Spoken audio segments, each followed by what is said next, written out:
say good morning.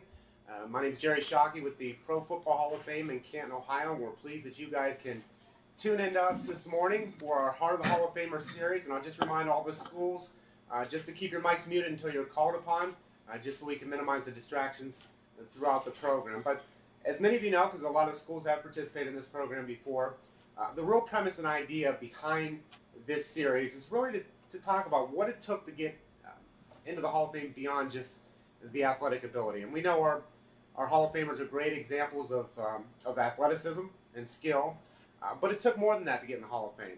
And it took these character qualities that we're here to talk about today. You guys have been prepping on the 6 pillars of character: the trustworthiness, respect, responsibility, fairness, caring, and citizenship. And that's what we're to talk about, because one thing that can be said about most of our Hall of Famers that if their God-given ability didn't lie within pro football, they would have gone on to excel at other careers because of their core is their character. And many of them, like we have today with Mr. Bethea, have gone on to amazing careers off the field. And some of those folks, you can see them on TV, and some of them are working for our major corporations across the country at various positions. So they really have utilized that core ability, that character qualities to achieve excellence not only on the gridiron by being inducted into the Pro Football Hall of Fame, which is the pinnacle of success for any individual player in the NFL, but have used that off the field as well. But programs like these cannot take place without outstanding support, and there are some folks that I do have to thank that if it wasn't for them today, this would not be possible. We first have to thank our friends at Cisco. Jack Christiana there. They are set up some systems in Rosenberg, Texas, one school connected and one school that is hosting Mr. Bethea, as well as a group of students in the classroom with Mr. Bethea.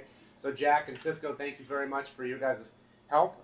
We also have to thank Lamar Consolidated ISD, George and Lamar Junior High, both of the schools that are connected there from Elvin's area.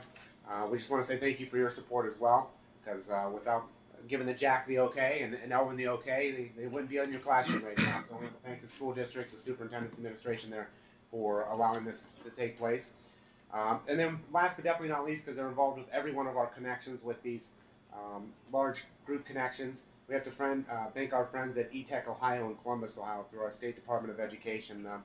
Jason and Josh and Derek, all those folks there, they're the ones that are picking up the phones at that 1-877 number if you guys have any technical problems. They're the ones getting you connected. So they're a great help of us, and we greatly appreciate their support. We also obviously have to thank the teachers that are involved, because and not only the teachers, there's librarians, there's folks in all kinds of different areas that help make this one connection possible. Usually every one of these groups has 3 or 4 teachers involved that are making this connection possible, so we want to say thank you to you. But last but definitely not least, we want to thank the students, because without you here today, obviously this program wouldn't be possible. And I know I've seen the questions that you guys have submitted. You guys have done a lot of work behind the scenes, a lot of classroom studies and a little research on Mr. Bethea's background, have come up with some great questions, especially that are in regards to character. So I think we're going to have a great conversation here today. So I want to thank the schools for tuning in here. But with that being said, what I would like to do, just so, and excuse me, I'm battling a little bit of a cold here still, but one thing I would like to do is introduce each school. And when I introduce your school, you can feel free at that time to unmute your mic and give a shout out, show a little school spirit. I apologize to the teachers in the classroom. Make sure if you're in a classroom or something, make sure to close the door, because that way they're not screaming down your hallways in your schools. But I want to give you the opportunity to show Mr. Bethea where you guys are from, but also allow the other students see where you're from. We've got students from all across the country. And this is also going to be the order of the questions that we will go in as well. First, let's go into, and Mr. Bethea, if you can plug your ears for a second, because they're right in front of you. Let's go to George Junior High School if you want to give a shout out. Come on, boys. Let's hear it. Yeah. Thank you, George Junior. Appreciate you guys being there. And let's go, I don't know if it's down the street, but it's in the same city. Let's go to Lamar Junior High. If you want to give a shout out? Okay. Thank you, Lamar. I appreciate that. And let's go to Barron Middle School in Wisconsin.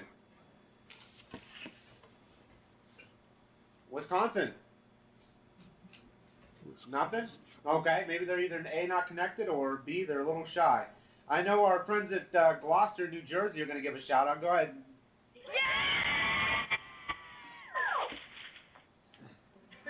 Thank you, Gloucester. And then we're going to go to back to the state of Texas, and let's go to Aspermont, Texas, with Aspermont High School. If you want to give a shout out. Yeah. Very nice, very nice. And then stay in the state of Texas. Let's go to Alvarado. I'm sorry, I'm always mispronouncing it. Go ahead. Go Indians! All right, we have to tell you that our football team is playing for the state championship tomorrow night at Dallas Cowboys Stadium. Oh, how cool! That is awesome. That is awesome. That's an amazing facility, Cowboy Stadium. So good luck to you guys. Good luck to Alvarado. And then our view-only schools that are tuning in, but we'll give you an opportunity to give a shout-out if you'd like. We'll stay in Texas again. Hodges Bend Middle School.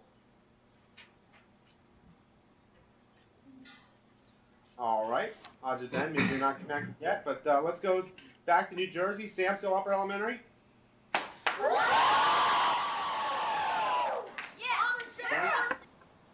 Thank you, Samsville. Appreciate it. And then last but definitely not least, let's go to our friends in Huntsville, Alabama at Mountain Gap.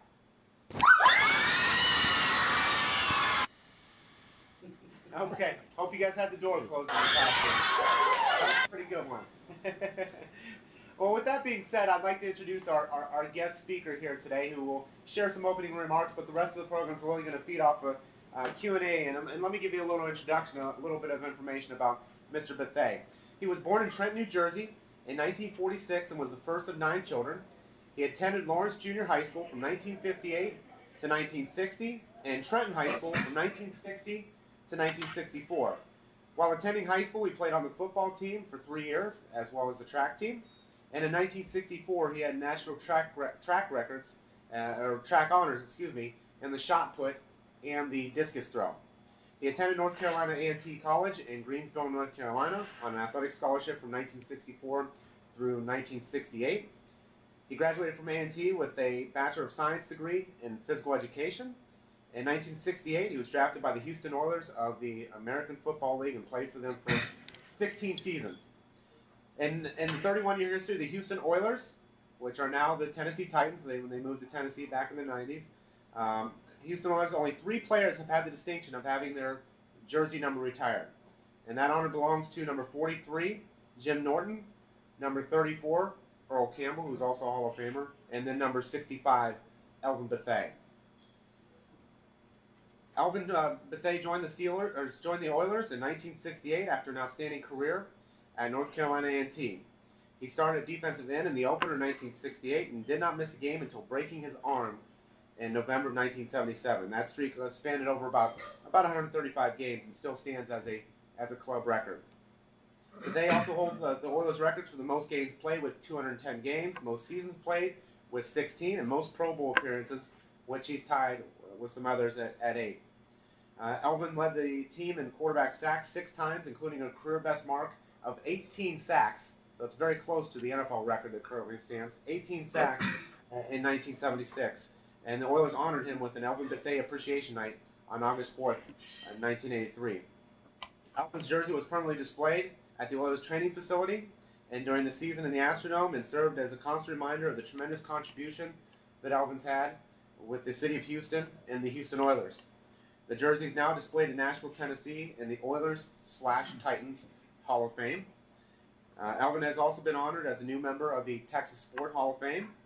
And then on August 3rd, 2003, Elvin received the prestigious honor of being inducted into the Pro Football Hall of Fame, which, as I said, is the pinnacle achievement for any NFL player. So whether it's names like Peyton Manning or Brett Favre or Charles Woodson or Chris Johnson, some of the artifacts that we have behind us from those particular people, they hope to be in Elvin's shoes someday and be enshrined here in Canton, Ohio into the Pro Football Hall of Fame.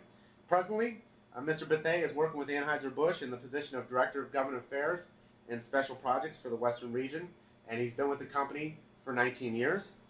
He's a member of the Texas Wildlife Board as well as the YMCA Board, and he's received numerous community awards ranging from the City of Houston, the NAACP, the YMCA, as well as the Houston Police Department.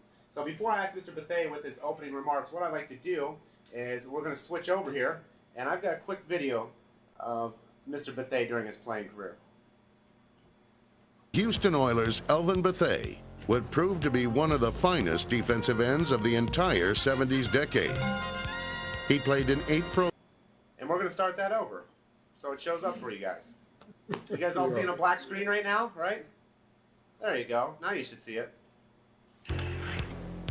The Houston Oilers' Elvin Bethea would prove to be one of the finest defensive ends of the entire 70s decade. He played in 8 Pro Bowls, and his size, speed, and agility made him a force to be reckoned with every NFL Sunday. Official stats on quarterback sacks were not kept during much of Bethea's career, but unofficially, he led the Oilers in sacks 6 times. His unofficial career sack total of 105 and his mark of 16 sacks set in 1973 are franchise records that stand to this day.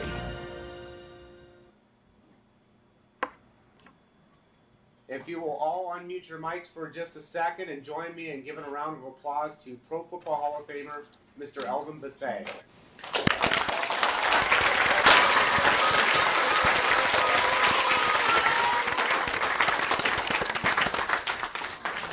And we'll ask all the groups, go ahead and mute your mics till we call upon you. And Mr. Bethea, the microphone is yours, sir. Okay, thank you very much, Jerry. I want to thank each and every one of you and everyone out there at your sites for being a part of this today.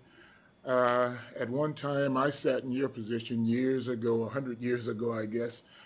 And from that time to where I am now, it was a long journey, and it was a successful journey, and it just didn't happen overnight, as Jerry has read about my bio and what I've done over my entire year and my lifespan, and going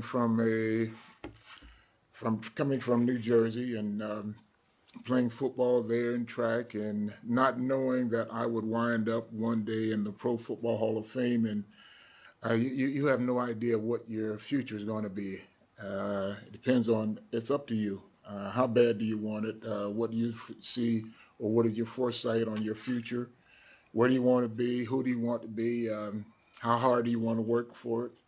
What sacrifices you're going to give to get to that goal that you have? And I think in my case, that was, or in anyone's case who has been successful, that it's always a hard road, and which is a good thing, because you learn by your mistakes, and I've had many of them, and you all in your future, leading up to your future, will have trials, tribulations, bumps in the road, and to be successful, that is what it will happen to you. And this is what things that have happened to me, and that I look back on, and I thought they were things that would discourage me, but it's all about who do you want to be, what do you want to be, how bad do you want it, what sacrifices that you go forward to get to that point.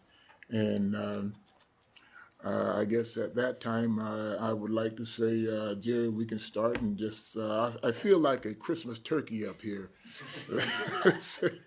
And just sitting for everybody to carve me up here, so I guess we can start anytime you want to, Jerry. Okay, thank you, Mr. Bethea. And what we're going to do is we'll go in the order of the students in there, and the students in Georgia. When I ask you guys to ask your questions, I'll ask you to speak up just so the microphone can pick it up, and if I can't hear it, then I'll ask Mr. Bethea to repeat it so all of us can hear it. But we're going to go in the order of George Junior High, Lamar Junior High, Barron Middle School, Gloucester City, Aspermont, and then Alvarado. And each question we'll go through, first round we'll go 2 questions from each site. We will ask you, when I call upon you, to unmute your mic, ask your question, then mute your mic in between questions, just so we can minimize any of those distractions. Obviously, George, you're not going to be able to do that since you'll be meeting Mr. Bethea there between their questions. But that's the order that we're going to work in. And let's go ahead and let's go to George Junior High with the students there with Mr. Bethea. If you have a question or two, go ahead.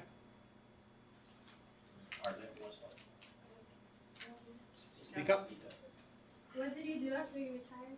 what did I do after I retired? I started working with Anheuser-Busch, which I prepared myself prior to retiring in 1978. Well, let me start back and I'll give you a quick answer. In pro football at that time in 1968, when you retired, you had to have a job. I'm sorry. When you had a off season, you had to have a job because back then we were making $15,000 a year, and I set myself up as far as from my first year to my last year playing. I worked during the off season because you had to, because the money that we were making weren't the big money that you see today. So when I retired, prior to my retiring, I would work with Anheuser with a clothing store, and then I worked with a few other places during the off season.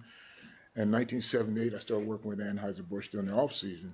And when I retired, I closed that door of retirement from football, went straight into working with Anheuser-Busch, and I stayed there, worked there for 21 years with them. And so it was I guess I had prepared myself, which most athletes do and some don't, for when the game is over, it's over. So I prepared myself while I was playing. So when the door closed on me from football, I went straight to work with Anheuser-Busch and went up the ladder like everyone else. You start at the bottom and you work up, and that was a good feeling that I did something other than just play football. So, thank you. And go ahead, George, if you have another one. What made you want to visit schools like ours? Oh, I guess what You need made that, me, Elvin? the question is what made me want to visit a school like here. I guess because, as I said earlier, that I sat in your shoes or your seat at one time in my lifetime, and I've always been the type of wanting to give back, and I've traveled and spoke to many youth because I think that the youth that they're a future. As I say, I sat in your position one day and never knowing that I would be sitting here talking to you all, because and as far as giving back and taking part in the future and just giving an insight of what my life was and where I started. I didn't start as being from a rich family or nothing, and I did all kinds of crazy work jobs and when I was young, and I just wanted to pass on some of the things that happened to me. And as I said, things weren't always everybody says, well, you guys, you're the best, but in my growing up, I had a lot of ups and downs, and I just wanted, I'm sure you all are going to go through the same thing. And I think sitting here talking to you all, just letting you know that, hey, I'm human and I'm not on this pedestal. I started where you all are, and I thought just taking part in this program that would be just to give you just a bird's eye view of what my life was, and this is why when Jerry called me about this program, I wanted to be a part of it to give something back to the youth. Yeah. And I think if we look at that, that ties in directly into your pillars. I mean, that's looking at caring, being a caring person, citizenship, feeling that it's their civic duty to give back to their community, and they're not only their community, but just mankind in general. So, Mr. Bethea has been very blessed throughout his life, and he would like to, obviously be able to share the blessings to others. So, great question. Let's go to the other school in Rosenberg, Lamar. If you want to go ahead and unmute your mic, and you got a question or two? Go ahead. What is one quote from your coach that you still use today? Can you speak up a little bit? Well, What is one quote from your coach that you still use today? What is one What quote? is one quote from your coach that you still use today. Maybe we can't repeat this one. My coaches, I had a coach in college that he had some great quotes. Either be good or be gone. That was one of them.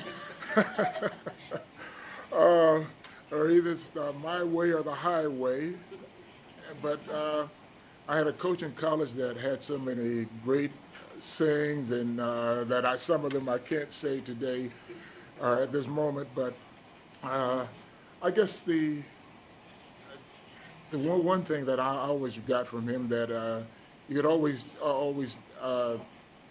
treat people like you want to be treated, and that always stuck with me, because he was my college coach was my idol. He was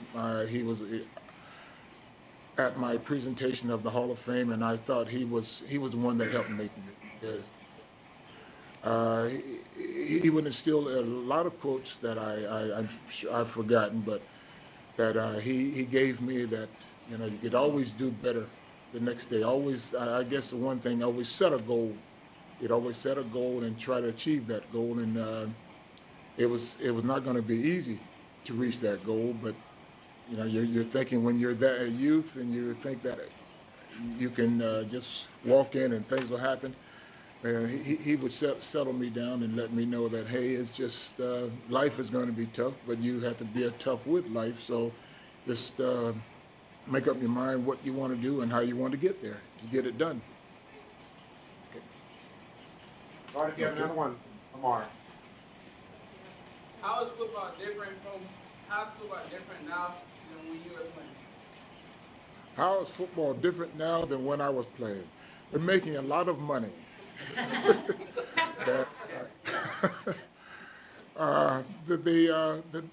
The game has changed a lot because of the injuries, as you see. Money is a factor. I guess the training overall, the number of players. There's a list of things that a lot of people say it's a lot faster. I don't think so. I think the thing was back when I was playing in the early '60s, that we were. It was more of it was a dangerous game then. Back then you could clip a guy. Now you have so many rules. I think that's the biggest thing. The fact that there are a lot more rules nowadays than what we had back then, and for the rules for today is to protect the players. And in my case, I had 13 operations, and all of them was from either getting hit or hitting someone. But I think that's the biggest change in the game itself, is the rules themselves, which helps players for down the road. Well, you don't have to play as long either. I played 16 years. Now players will probably play no more than 10 years, 8 to 10 years. So that would be one of the biggest differences. Okay, thank you, Lamar. And let's go to the state of Wisconsin, Barron Middle School, if you guys want to go ahead with your questions. Barron? Okay, we'll see if they can get connected, then we'll skip over them, and I know they're connected and enthused. Let's go to Gloucester, New Jersey. Question number 1 comes from Kyle Brew. Mr. Bethea, how hard was it if a referee made a call that you think wasn't fair? Oh, that's another question. I can't say what I would like to say. As far as well, rules are rules, and in most cases, you're upset about it. Many rules that are a good example was the reason why today that you see the instant replay with Mike Renfro, and many of you youngsters here that maybe some of the other people that are older people don't remember, in 1978, the rules changed for the instant replay. And the game that I played in, it was a playoff game of Pittsburgh Steelers and the Oilers, and there was a play that was a referee called that it was Mike Renfro had caught the ball in the end zone, drug both feet in the end zone, which is a touchdown.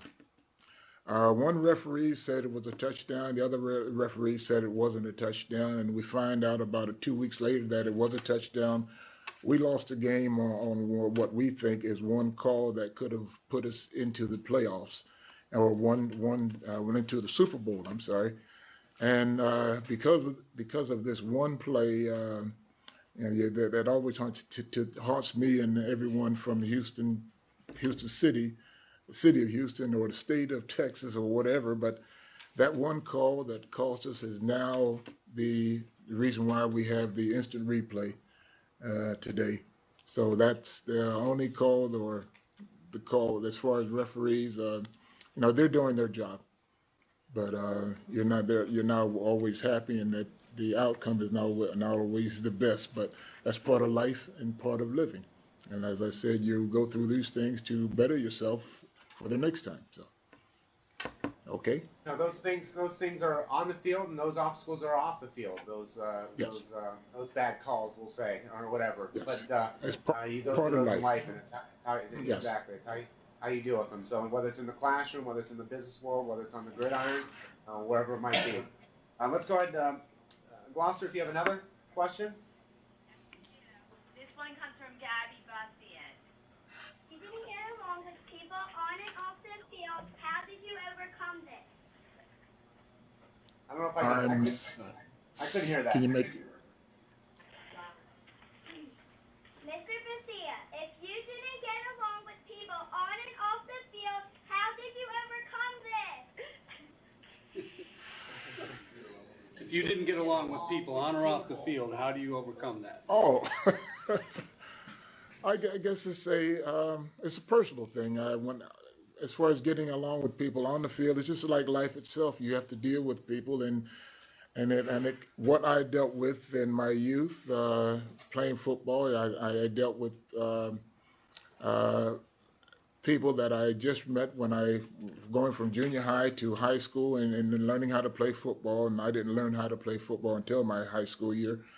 And this carries over. This is an individual thing where I think that each person, you have to deal with different people in life. And in sports, you have to deal with not only your players, your coaches, other players, coaches, other players from other teams. And then, I guess, overall, and after playing football, as far as dealing with life itself and leaving the game of football, going into the business world, which I did, you have to deal with people every day. And how do you deal with them? There's some people there's people that I dealt with that were difficult, but I finally, you have to figure out, how do I work with you, because it's a team effort in football. There's some players that were a little different than I thought they were, and what they should be. And I think I followed the rule of I guess just watching people and trying to understand people, who they are, and what they're about. And I think that's what gave me a lot of character of watching others, whether they're right or wrong. But it helped build my I guess my stature of what I wanted to be, who I wanted to be. And you can learn a lot by listening and watching other things and people around you. So I think overall, life is a journey, and it's been a good journey for me. And it's been a good journey it will be a good journey for you and you out there. But you have to deal with people, even though things are tough. Things will get tough. But how do you deal with those things? How do you go past those, look past those things? And everybody's totally different. And in the business world, how do you work with each other to come out on a positive end? But I guess everything has happened for me pretty well. Everything has been good for me because I like I said, you learn by listening, and I think I did that, and it has helped me overall in life.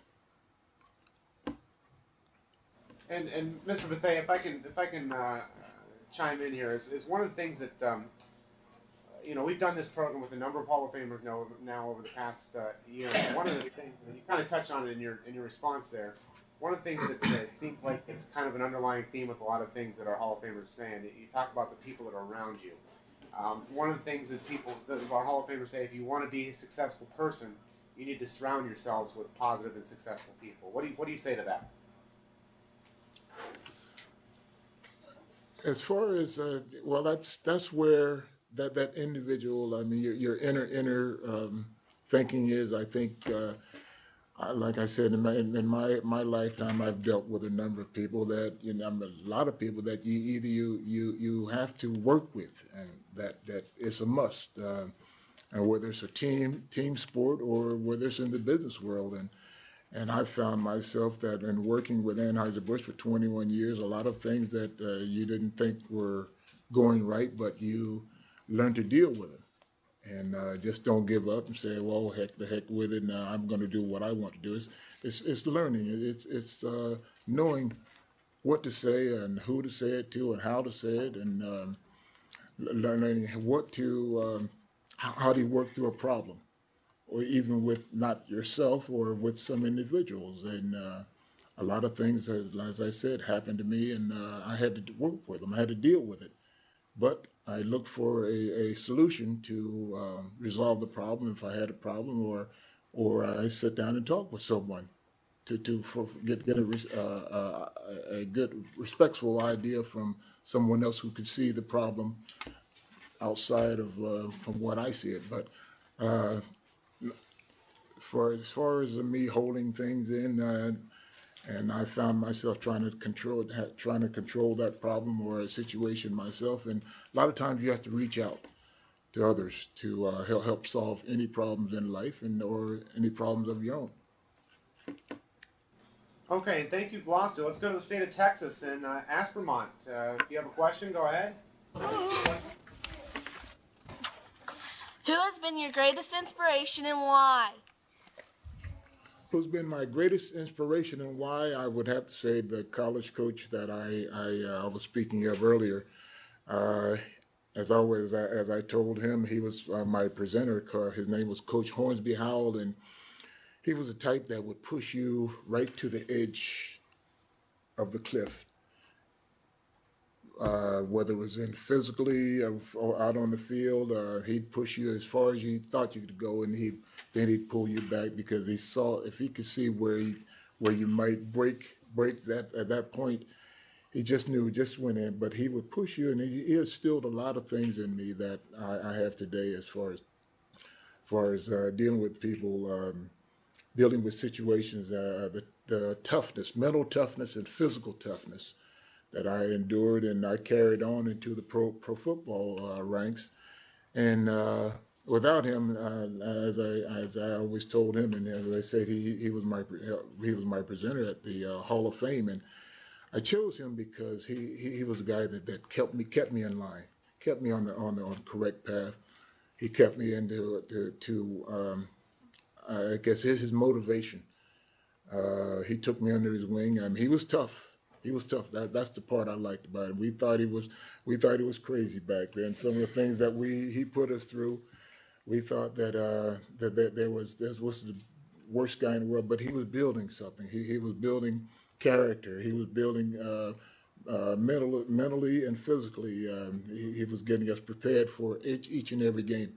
And not only each and every game, he built. I think looking back, I would like to have to say that he built me for what I am today.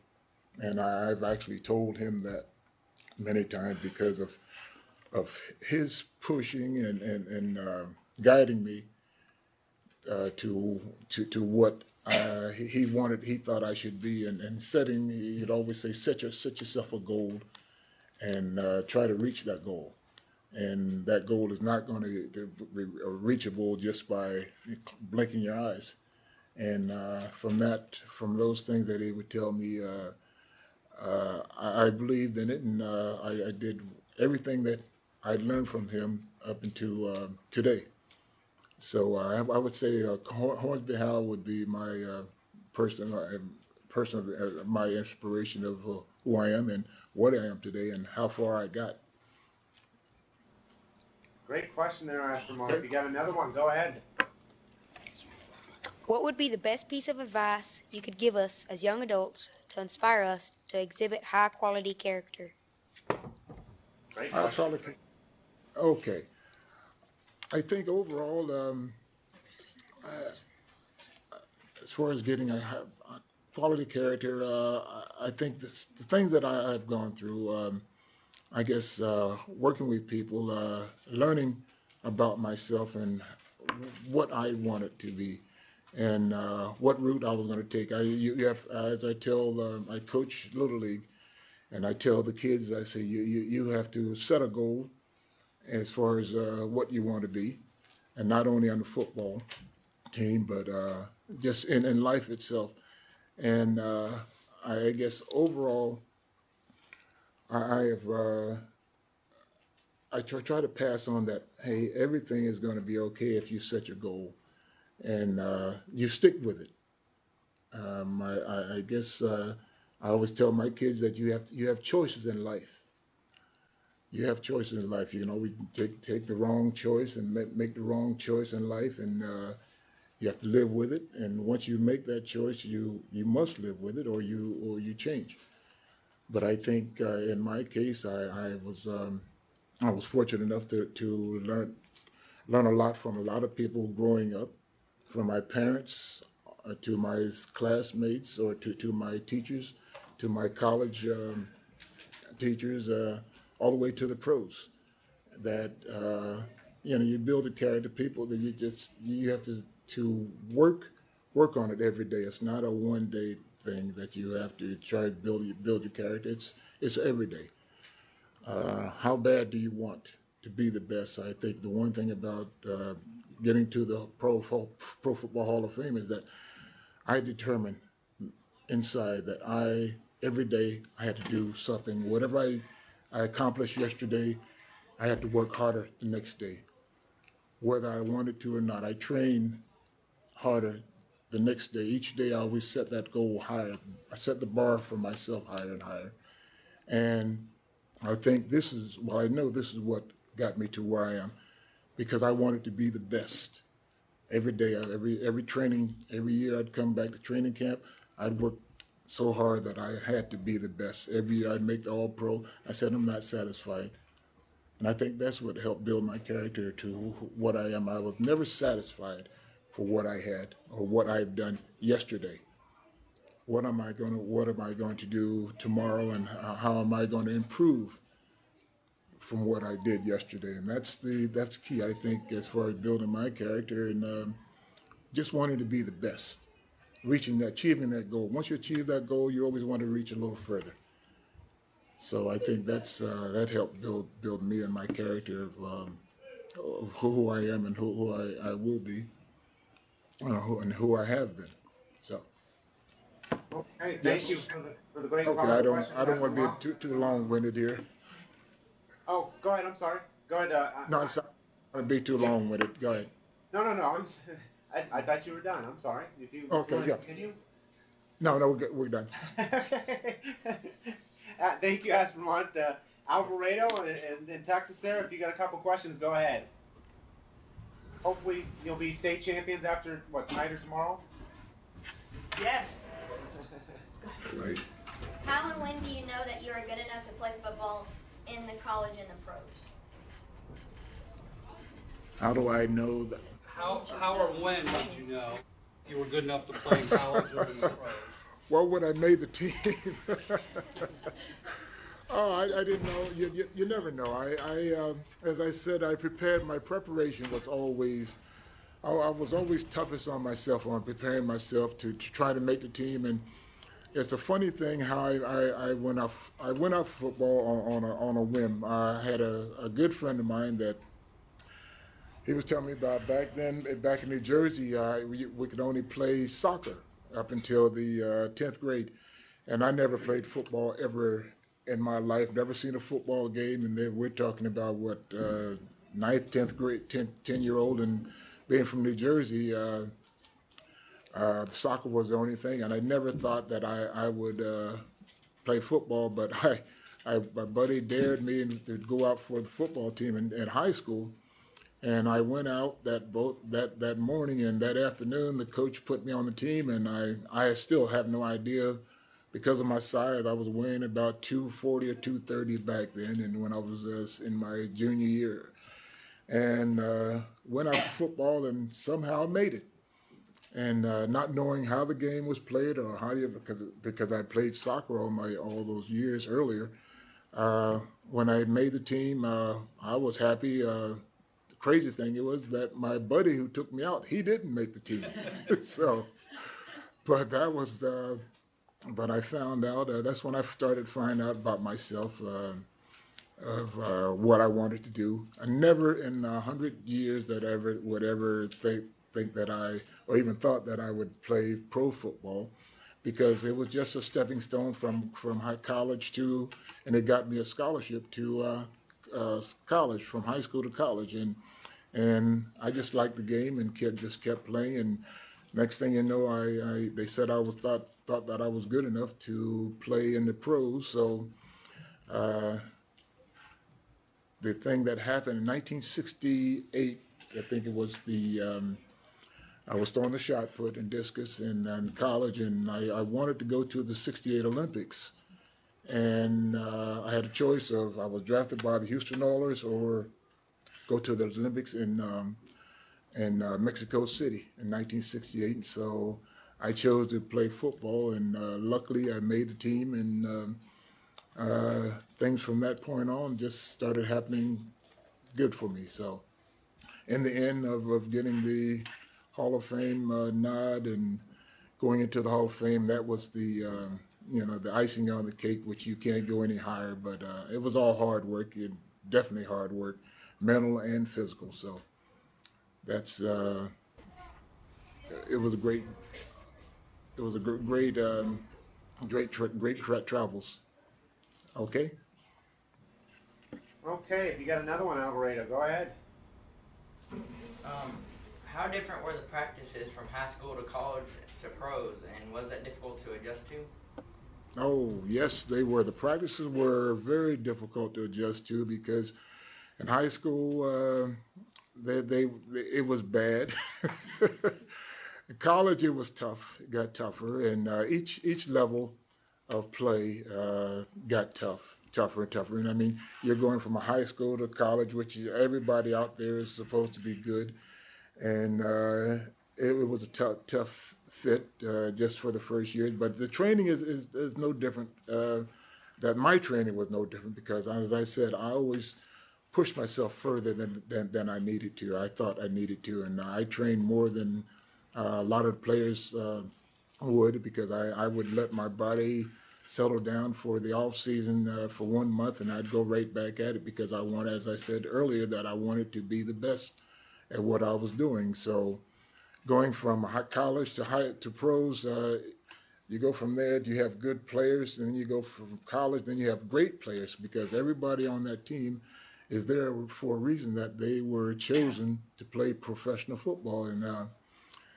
when you get to that level, everybody's good, and you have to work even that much harder, because those players that you're playing against, they're as good as you or even better. So my work ethic was beyond what beyond a lot of players. I'm not bragging, boasting, but I thought that in order to be better, you had to work harder and smarter. And that's what I did every year. And in my preparation, just like in life, like in school, you work harder to get better. And it's just a carryover. And then when I left pro football, I went to the working with Anheuser-Busch. It was the same thing. I carried that same momentum with me of what I learned through my entire year. So it all worked out. And I've only had 2 jobs that I say, working with playing football for 16 years, and then working for Anheuser-Busch for 20 years. So I think my journey was well worth it, and what I did, and my preparations for it. So. Okay, thank you, Alvarado. And we'll see. Did Barron, Wisconsin, if you got connected, you can go ahead with your questions. We must be having trouble with our friends in Wisconsin. So, well, since they had to back out, I guess we can go one of the view-only groups. Hodges Bend, are you there? If you guys have a couple questions, character questions, if you want to give a shout, you can. I'm striking out. I do know Samsel's there. If you got a couple questions, character questions, go ahead. Okay. Who said it? Anna? But you have to shout it because you're in the back. Go ahead. Somebody else? Jody? Jody? Dan? Come up here, Jody. Real quick. Do your family support your choice for football? Yes, every time they go to the mall or go shopping. Yes, my family does because I think they've been there in my um, all of my life where they've been behind me, especially going to the games, watching me play, and they've always been the cheerleaders for me.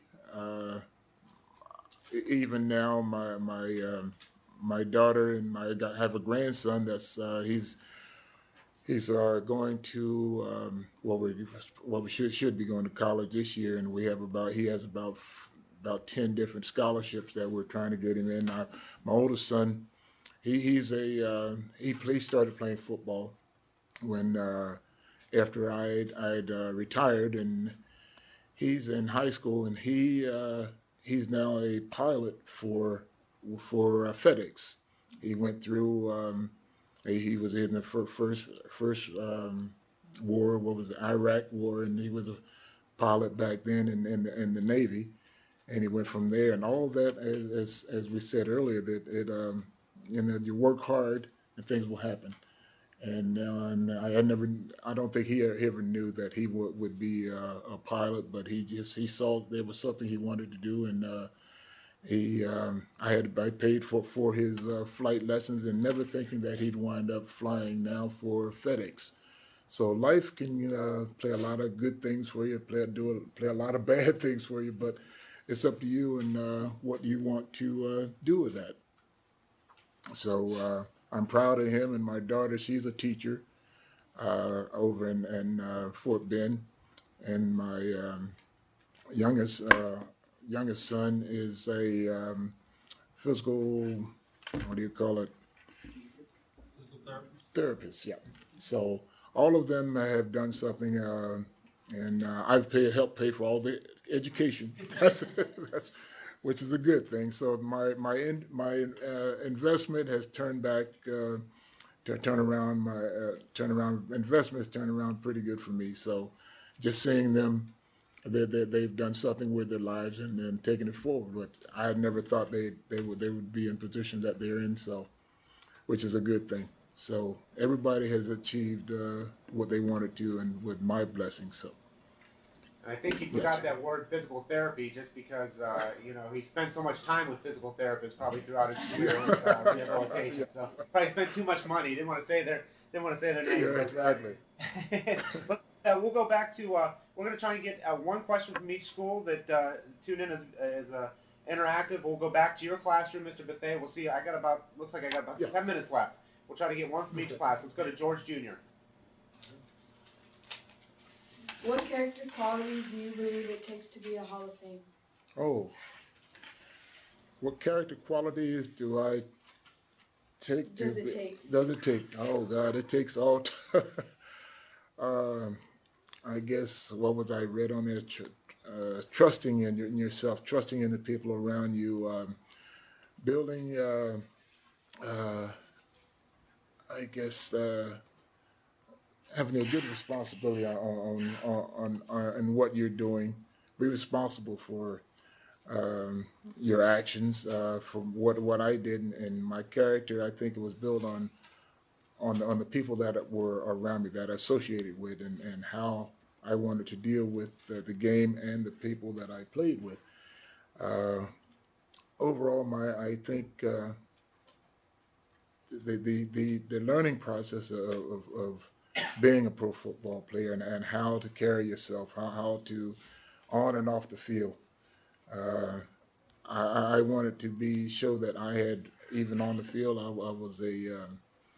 was one thing on the field, but and playing football. But when I was off, I had to come back into the real world, deal with real people, deal with real problems. When that TV goes off. A lot of people say, look at all the pro football players and how great they are. But guess what? When you turn that TV off, the game's over, you have to come back into the real world. And the real world is just like you, me, and your neighbors, and it's easy to be yourself. I think that's it. Because I'm a type that always trying to help someone, um, and I guess with all the people that I've met over the years, I've tried to do the right thing, treat people as you would want to be treated. Um, uh, I could get the respect that I would like to be respectful to you, and hopefully you be respectable to me. A lot of times, and even now when I go through the airports, there's one thing that really irks me, and how the people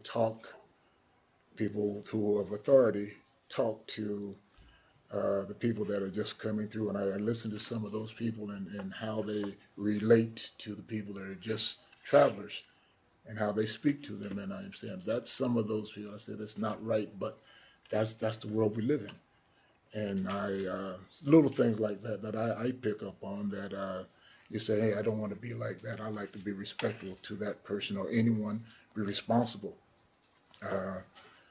and to yourself and to the others around you. So my character, many people said that I used to speak very soft with when I talk to people, because that was me. And I'm not out of character. I come in loud and talking, just saying what I want. That was not me. I watched other people. As I said to you earlier, that you can learn by watching other people and what they're doing and their reaction and how people react to them. And I guess I'm just a nice guy overall. I try to be. And I try to instill that into my players. When my little league, I ask them every year, I want to see your grades. I'm concerned. I'm just not a coach. I'm concerned about when you leave me, I only see you here for an hour and a half. But when you leave here, I want to, when you grow up, and I hope that you remember me, that I want to put you on there or guide you, give you that path of the right way of doing things. And a lot of them, I'm proud to say that I have, within the last 20, I've been coaching for 28 years, I've got 5 players that are going to college this year. And I'm proud of that, because there's one's going to Stanford, one's going to UT, one's at A&M. And I look back and said, I feel that my investment in working with these young men has paid off. And that's what I think. When I hope that my character and what my techniques of learning or who I am, it rubs off onto them for their future. So my character is what you see is what you get. So thank you for the question. And Mr. Bethea, we agree with you. We think you're an awesome guy here in Canton, Ohio. He is, students. He really is. Let's go to Lamar. You have a question? Go ahead. You were third round pick. Were you concerned they thought we weren't as good as you thought we were? Couldn't quite hear that. When you were a third round pick, were you concerned they thought you weren't as good as you thought you were? When you were a third round pick, did you go where you thought you were? Oh, that's a long story. When I was a third round pick, I had no idea what the third round pick was. I was so happy to get that call, and I'll never forget it. I was in my dorm, and I was told through the scouts that were coming around and to the school, and they were saying, well, Dallas is going to pick you at number 1, and the Houston Oilers, and there were so many scouts that would come around to the school, and I got the call in the dorm back at college, and one of my buddies yelled down, "Bethea, you got a call on the telephone." I said, "Well, who is it?" He said, "The Houston Oilers." And I said, "Who is the heck is the Houston Oilers?" Didn't say it like that, but I said the Houston Oilers. Never heard of them. Never knew anything about Texas. or anything out of North Carolina and New Jersey. So when I got drafted by the Oilers, which I thought I was going to be drafted number one by the Dallas Cowboys, I thought this was it was just another stepping stone, not knowing what professional football was. I was just happy to be picked, and now I can go and make this big money that I thought. And my first contract was $15,000, and I said, well, wait a minute, my father hadn't made $15,000 in 1 year, so back then, so I was very happy to be picked the number one draft choice. I'm sorry, number three draft choice, and never thought about it until you start to find out, well, you know what, I'm getting paid for this. And just like any other job, you think that I'm not getting paid enough. So every year I would either hold out or I would have always a problem with my contracts. Every year I was there. But it was something that I was used to, and you know, I would say that I was worth this, and they would say you were worth that. So this was a part of life, and each year that's one of the reasons why I would work so hard to improve my skills, my techniques. I just wanted to be the best and show them that I was the best. And so, you know, when I retired, I was happy enough to say that I played the game, and I was fortunate to play the game, and very fortunate to wear the emblem of the Hall of Fame. So that's what football was to me then, and still is to me now. Okay, it looks like we're about out of time here, so we're gonna have to conclude the program. But Mr. Bethea, I just want to read some things because it's one of the things that I love doing about this program is I take notes as well, because there's things that obviously that I get to learn from this program from some of the greatest that I try to apply to my life. But just read some of the things that I took notes on that you're big on is preparation, being respectful. Treat others as you would want to be treated. And then I think at the beginning you reiterated this a couple times. You said it throughout your speech. What do you want to be? What do you want to do? And what are you willing to sacrifice to get it? Sharing all those things with these students, is there anything else that you'd like to share with them that maybe you didn't talk about, or you know, anything else you'd like to share with them? No, I guess the main thing is that just setting that goal, and every day working to be better. I know that's what got me to where I am. Whatever I did yesterday doesn't count. It's what I do today and what I do tomorrow and the next day. So you're always building on that achievement, or what are you trying to achieve, and setting that goal. And I think that's the biggest thing that got me where I am, because things that happened to me, they just didn't happen overnight. They just didn't flicker the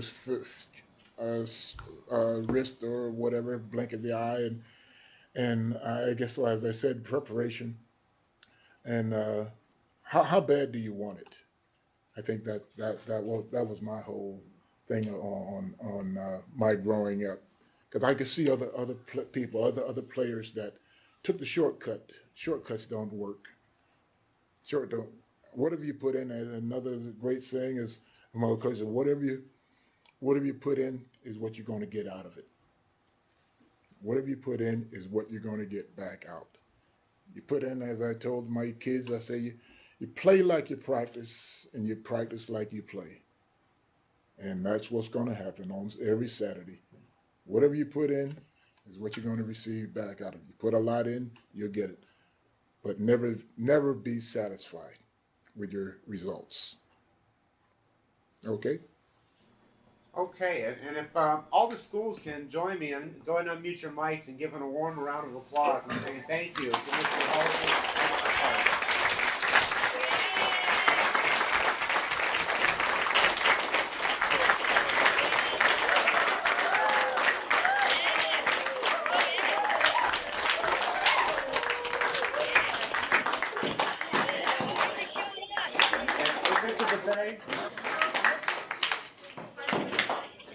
Mr. Bethea, if I could say on behalf of the Pro Football Hall of Fame, and you know our staff very well from top to bottom, we just want to say thank you for taking time out of your busy day for doing this. We want to say thank you to Cisco and our friends at E-Tech and the folks at Lamar Consolidated ISD for allowing this to happen today. Wouldn't have been possible without you guys. And most importantly, we want to thank you students for tuning in here today and asking the questions and everything you did here today. So I want to say thank you, and this concludes our program. Take care.